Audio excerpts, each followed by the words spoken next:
ইরানে চলমান সরকারবিরোধী বিক্ষোভের প্রেক্ষাপটে যুক্তরাষ্ট্র ও ইসরায়েলের প্রতি কড়া বার্তা দিয়েছেন দেশটির সেনাপ্রধান জেনারেল আমির হাতামি। তিনি বলেছেন, বাইরের কোনো শক্তির হুমকি নীরবে সহ্য করবে না তেহরান।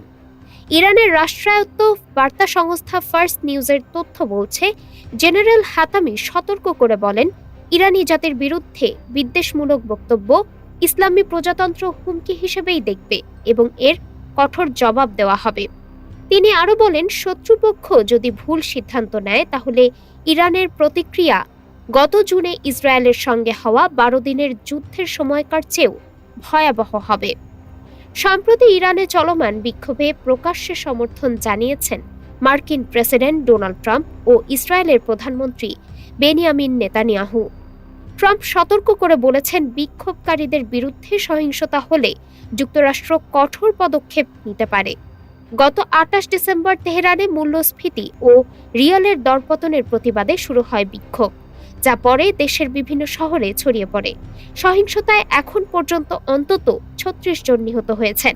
এই পরিস্থিতিতে ইরান ও পশ্চিমা বিশ্বের মধ্যে উত্তেজনা আরও বাড়তে পারে বলে আশঙ্কা করা হচ্ছে। ডেস্ক রিপোর্ট, বাংলাদেশ সময়।